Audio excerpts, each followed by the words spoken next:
ప్రసిద్ధమైన కోతి మొసలి కథ. చిన్న పిల్లల కోసం. ఒక నది ఒడ్డున పెద్ద మామిడి చెట్టు ఉండేది.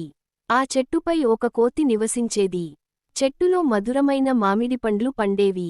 నదిలో ఒక మొసలి ఉండేది. ఒక రోజు కోతి మామిడి పండ్లు మొసలికి ఇచ్చింది. అలా ఇద్దరూ మంచి స్నేహితులయ్యారు. కోతి ఇచ్చిన మామిడి పండ్లను మొసలి వాళ్ళ ఆవిడకి పెట్టేది. మొసలి రోజూ మామిడి పండ్లు తీసుకుని తన భార్యకు ఇచ్చేది. మొసలి భార్య అంది, ఈ మామిడి పండ్లు ఇంత బాగున్నాయి. ఈ మామిడి పండ్లు తినే కోతి గుండె ఎంత బావుంటుందో అంది. ఆ కోతి గుండె నాకు కావాలి అంది. మొసలి భార్య మాటలు నమ్మింది. ఒక రోజు కోతిని మోసం చేసి నదిలోకి తీసుకెళ్ళింది. మధ్యలో కోతి అడిగింది, నన్నెక్కడికి తీసుకెళ్తున్నావు అని అడిగింది. మొసలి నిజం చెప్పింది. నా భార్య నీ గుండె కావాలి అంది. మిత్రమా? కోతి ఒకసారిగా ఉలికిపడింది. కాని కోతి భయపడలేదు. తెలివిగా అంది, అయ్యో, నా గుండె చెట్టుపై పెట్టి వచ్చాను. ముందు చెట్టు దగ్గరకు వెళ్దాం. మొసలి నమ్మింది.